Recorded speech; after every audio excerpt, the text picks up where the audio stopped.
This is BMI Redefined with Jen and Mo. All right.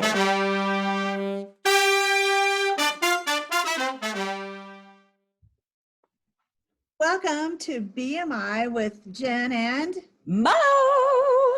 And today we are so excited to have a guest from Michigan, Sheryl Kennedy. And Mo, would you like to introduce our guest?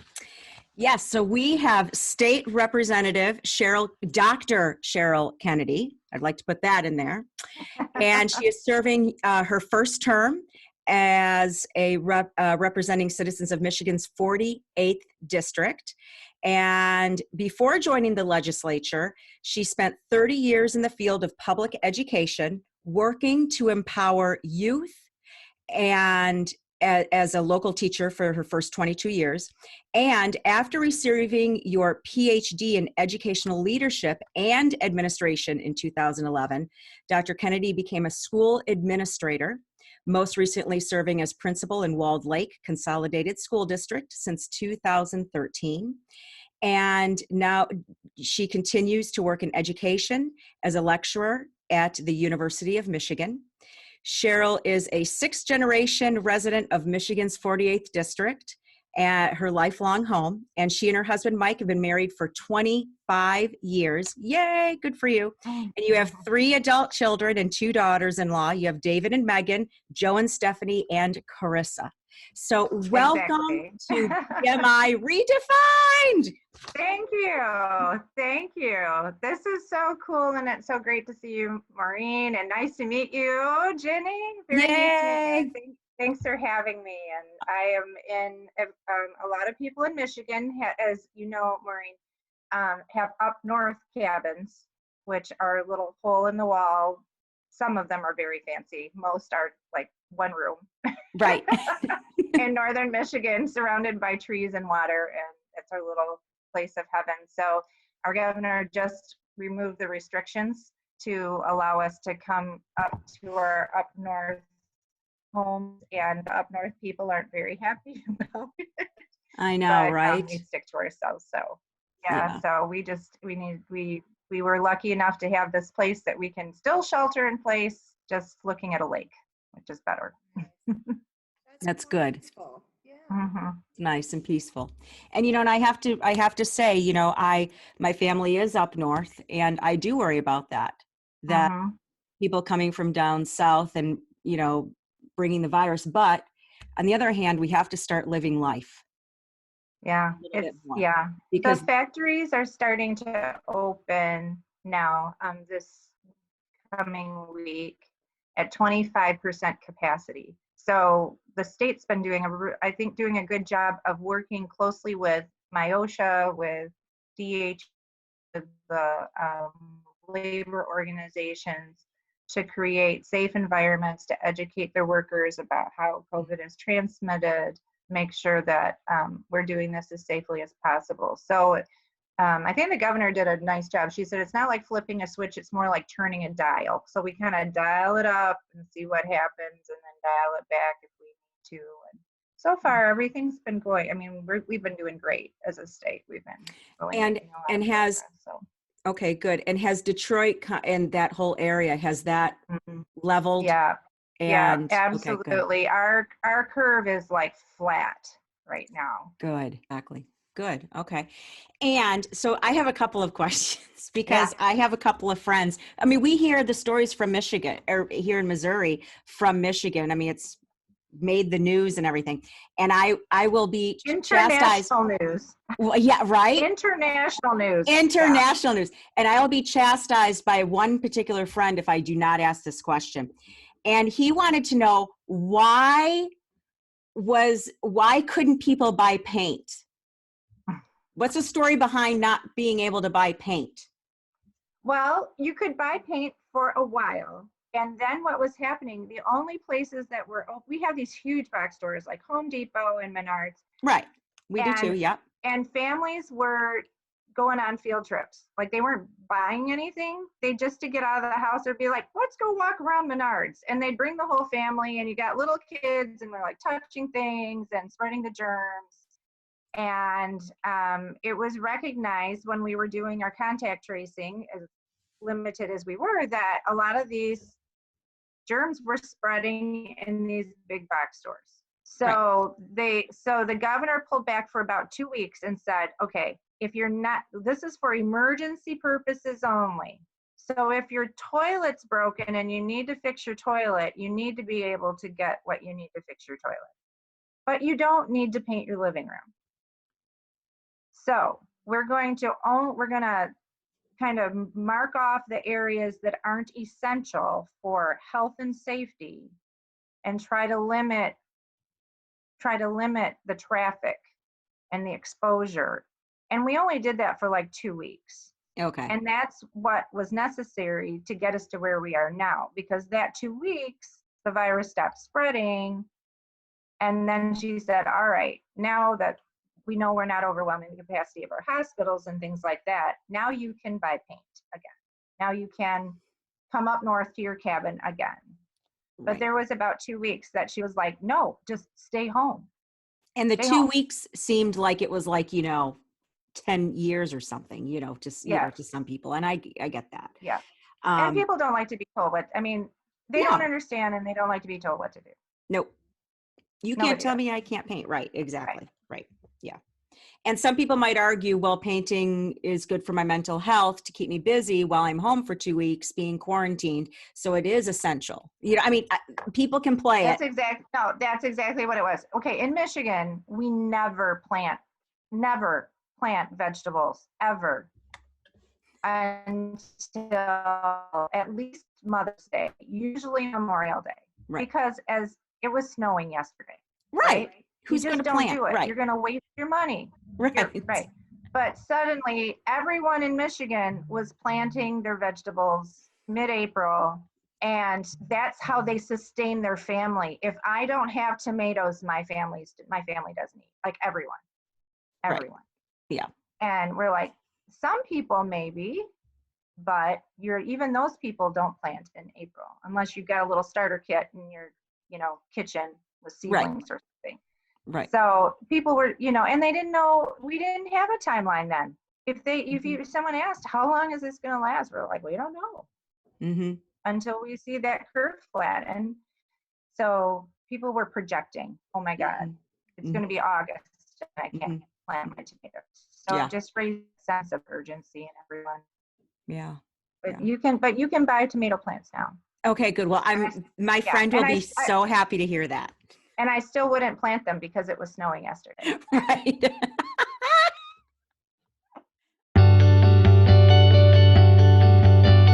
Our biggest concern was that, the health systems were going to be overwhelmed. And we had planned on building many, many more field hospitals, like Hobo Arena, which is a huge arena. It was turned into a field hospital, and it never got to capacity. And then the field hospitals that were planned, like in Flint and Grand Rapids, they never even built, because once people started staying home, like people just stopped getting it for, we still have a few cases every day, but, and then we went from being third in the country of new cases to we're like 15th, 16th now. So we're doing great. Yeah. So that gives the governor the ability to say, okay, we can start opening things up a little bit more now that we've flattened this curve, right? To make people feel a little bit better and to feel like they're living a little bit more. Right. Because we were seeing increases in domestic violence and depression and right. Opioid overdoses and things like that. So, it's a really very delicate balance, and like you said, we might have to, her favorite word is we have to be nimble. We have to pull back if we need to, be ready to pull back if we need to, but let's take it kind of baby steps. And so far we've taken a few baby steps forward and have not seen an increase. So we're hoping that people just continue being smart about it, and kind of sticking to themselves, but getting a little bit, also getting a few people back to work, and as long as we're doing it in a safe way, we're doing better. So I am very worried about, as being an educator, and Jen is also an educator, I'm worried about, not just in Michigan, but also Missouri and all around the United States, Everywhere. re-entering into the classroom. I'm concerned about the students, because students, this is not a traditional classroom anymore. Students are up and they're walking and they're on, it's not traditional Right. seating. That's right. That's right. People are on bouncy balls to help with That's their, right. if they had those when I was a kid, I'd be on there. Flexible seating. Flexible seating, right, thank you. Right. Yes. Yep. So that has to be on the forefront of everyone's minds right now. It's coming sooner than later. It is. And I know a lot of colleges and universities have already just called it and said everything will be, online for a year, because they're, because close proximity living and dorms and how kids in dorms live, Right. But it's going to be, when I talk to our state superintendent, and I'm sure the same conversations are going on everywhere. Mm-hmm. It's kind of along those same lines as the governor. A lot of people are talking about doing like 2 days, alternating 2-day, 3-day weeks. Mm-hmm. And so that you only have half of the students at a time. And so creating lessons that are 2 days in person and then 3 days online. And then, flipping, so that instead of 30 kids in an elementary classroom, you would have 15. The biggest concern, even elementary classrooms are still pretty self-contained, but high schools, you got, 3,000, 4,000 kids in some cases roaming, moving from class to class. They've talked about scheduling students as much as possible, so the students stay in one room and the teacher goes to the students instead of the students moving around the building. So what the really inspiring part of this whole COVID thing is the amount of creative thinking that I've seen.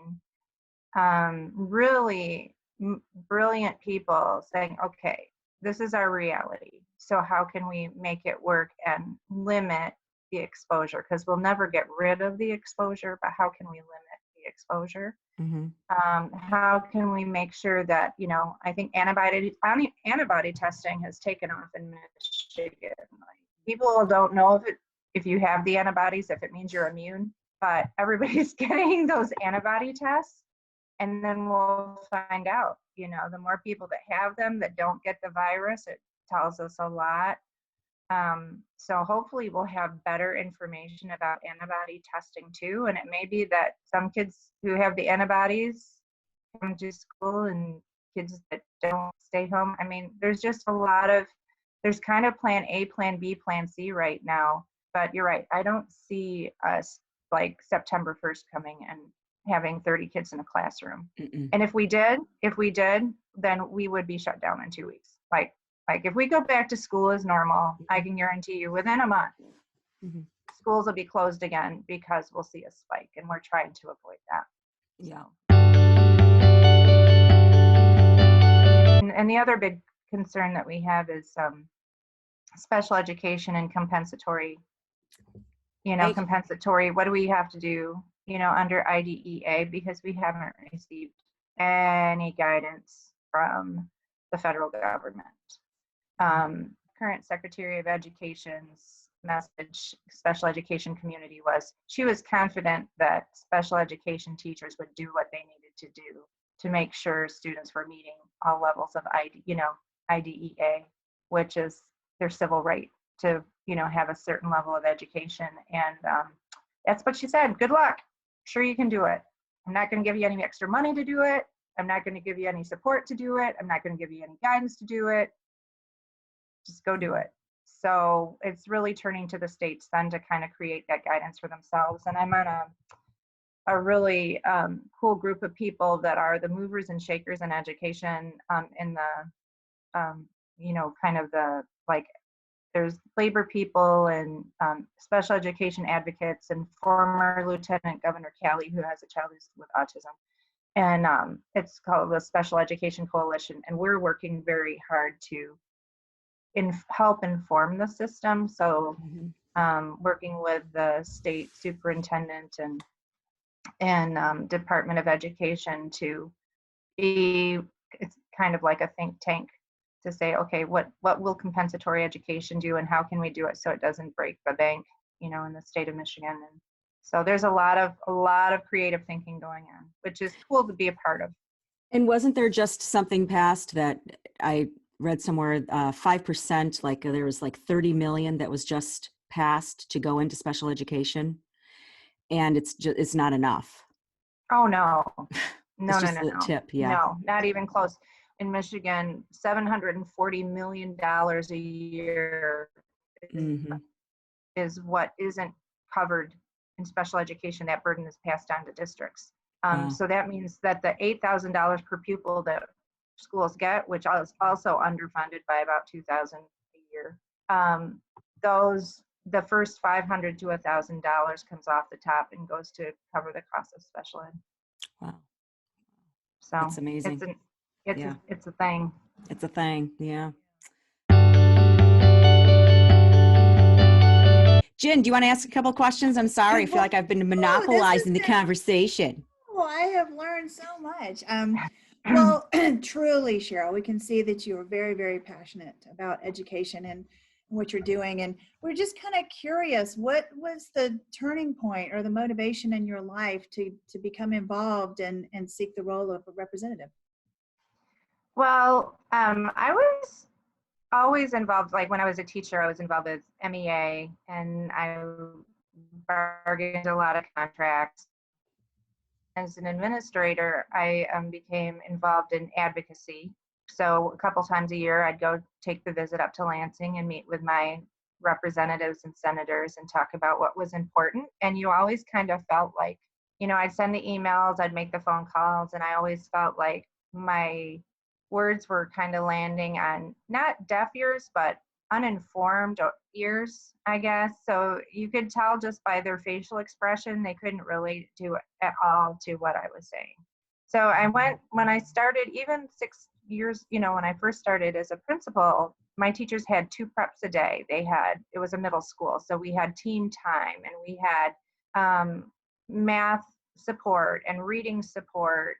And my students, the school I worked in had a lot of poverty. We had over 30 languages represented. We had a lot of issues. And so I could say to a child that came to my district, which was a great district, from maybe an urban area where they were they were below grade level. That family could walk into my office and I'd say, here's the good news. We've got a system in our building that we will get your child reading at grade level before they get to high school. And I could say that with confidence. I could say that about math. I could say that about reading. And then year over year, I was losing hours of that support. And my teachers weren't, now they had 1 prep, which is what most teachers get. I mean, we were in a really unique situation and we hung on to that model for as long as we could. My teachers had 1 prep, which meant that they didn't have the relationships with the kids. Was now having conversations like, well, I know we've got a system to get your child to grade level, but I have a year's waiting list. So hopefully we'll be able to get them into a reading support class by the time they're in 7th grade. And to me, that just felt really unethical. And it wasn't because my district wasn't supporting me. It was because my district had just cut and cut and cut, and there was nothing else they could cut. Mm-hmm. And at that point, I had to say, well, it's not my fault. It's not the district's fault. I had met the capacity of what I could do from my office as an administrator. And I felt the next place I needed to expand my capacity to influence was legislatively. So I lobbied hard once I was elected to get onto the School Aid Appropriations Committee, which is my favorite committee. So I could see where every single dollar was spent and where every single dollar came from. And I already, because of my Ph.D., I had a good knowledge of that to begin with, but I really wanted to see the actual numbers. Next year, if we flip the House, we only need to flip 4 seats from red to blue. Then the Democrats will be in the majority, and if the Dems are in the majority, I'm hopeful. I've been kind of winked at that I would be the appropriations chair for school aid. Good. And then I will really have a voice working with our governor, who absolutely was on the right track with school funding before COVID hit. Then I'll be in exactly the right place to be working with our governor and make sure that schools are fully and appropriately funded. It's a tough job. Yeah. Yes. It's a tough job, You- yeah. you know. Yeah. Well, we need to rely, I mean, we need to be really pushing our federal folks too, because the other thing I've learned since I've been here is, you know, states have to balance our budget, and at least in Michigan, we have to, it's constitutionally, we have to have a balanced budget. If we don't have the dollars, we can't spend or appropriate the dollars. Right. But clearly that's not the case in Washington. And clearly whatever they decide, they prioritize, they find the money. Mhm. And I don't even want to think about where that's coming from. But right now, I don't care. Right now, I'm laser focused on making sure that we start prioritizing schools. Good. And so I'm working closely with our congressional delegation as well. And if we have a little flipping of the Senate and maybe the presidency, I think that next term we could really see a lot more support for education coming from the federal level. Mhm. And, you know, even if we funded special education, that would Mhm. take care of our issues in Michigan. Like, let's just fund special education so that Michigan dollars are going to everybody.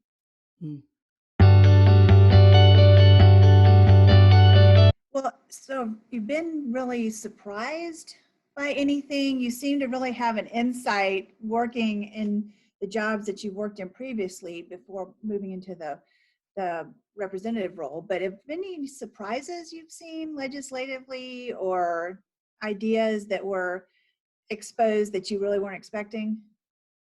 I think it's the learning curve is just how policy gets shaped and passed, and the political nature of it. It's not like Schoolhouse Rock where you have a great idea and everybody says, yeah, it's a great idea, let's pass that and give a Democrat a win in their column. So I work really closely with my Republican colleagues and started a group called the Educators Caucus, because there were a lot of educators that were elected this last term. So people talk about the blue wave and the pink wave. We had an educators wave in Michigan as well. I saw that. Yeah. And so we created Educators Caucus, which is bipartisan, bicameral, and I just have to be okay, and I am totally okay with being a part of the solution and not getting any of the credit. Mhm. Like, I'm totally okay with that. I'm totally okay. Here, take this idea, make it your idea, Republicans, get your leadership involved, and let's just get a bill passed. So I'm okay with that because I know I'm in the minority and I want to see things change. But I had to understand that if I wanted, like, I have a substitute teacher bill right now that allows teachers to come back and sub without it affecting their pension. Because right now you can only sub short time and then your pension's hit. Well, and then we have a sub shortage, and the subs we're getting are of low quality because we're not letting teachers come back. And so I have a bill to solve that problem. I've worked with every stakeholder. I've worked with Treasury, worked with the Department of Education. Everybody gave their thumbs up. This is something people have been working on for like 7 years, and it got assigned to committee, but then it's up to that chairperson to actually bring it up for a hearing. And she is less likely to do that because it's a Democratic bill by itself. So I have a Republican colleague who's created a bill that really isn't necessary, but what it'll be tie-barred to my bill. Then it's a bipartisan bill, then your colleague gets a win. And that's what you have to do to get it even called up to committee. So that's what I had to learn, was the process of the politics of getting good legislation through. And that's the most frustrating part. But it is, I mean, that's the reality, you know, so. Well, we see it at the federal level too, so. Mhm. Sorry, my microphone just fell out. Hold on a minute. That's why I was struggling. Okay. Can you hear me? Mhm. Yep. Okay. Okay. Yeah.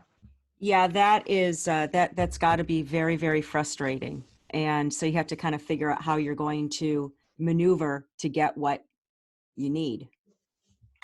Yeah, it's really a strategy, and it takes, I've been working on this bill. It took me a good 8 months just to get all the stakeholders on board. Wow. And so that's a series, meetings, writing a draft, getting the stakeholders in a meeting, they give you feedback, you write another draft, they give you feedback, then somebody says, even though they're all in education, they don't always agree, teachers don't always agree with administrators, and Office of Retirement Services is, they're bean counters, they don't care anything about anything except make sure that we're solvent.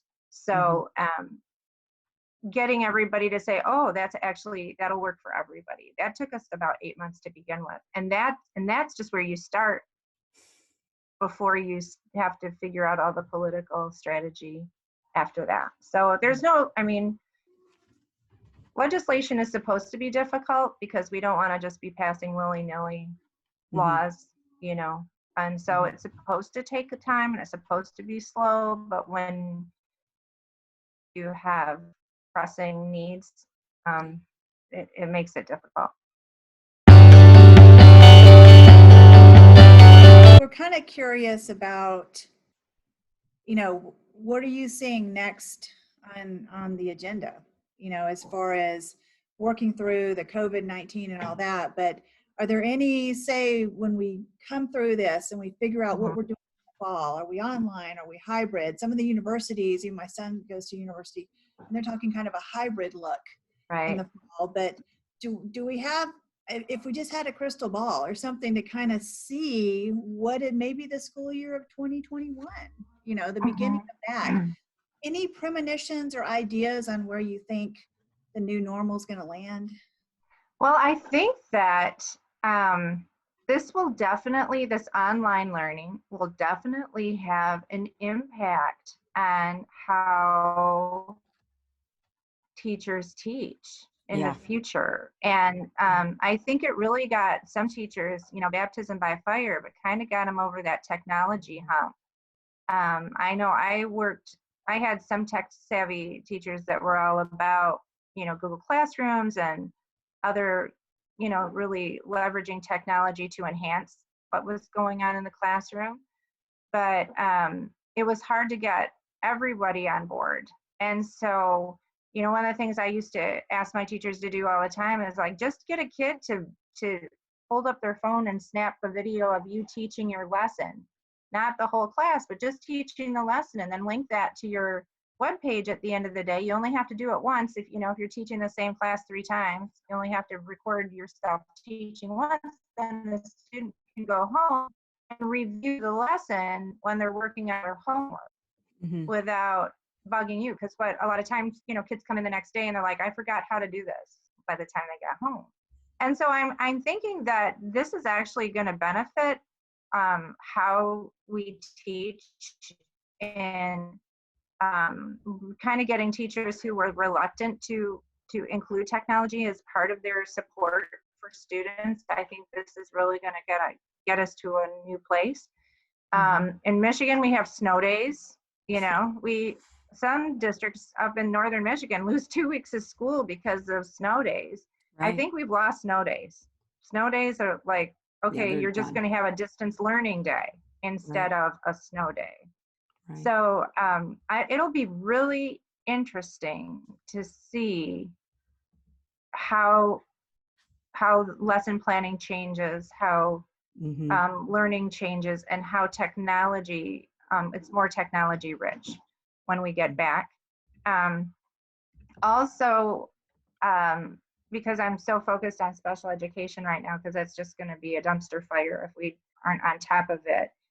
How we can, at compensatory services, we can't just rely on teachers who are already teaching their 8-hour day to then do support on the weekends, right? So that means we're going to have a lot more private partnerships with education, with public education in the realm of special education. So social work, health, physical therapy, occupational therapy.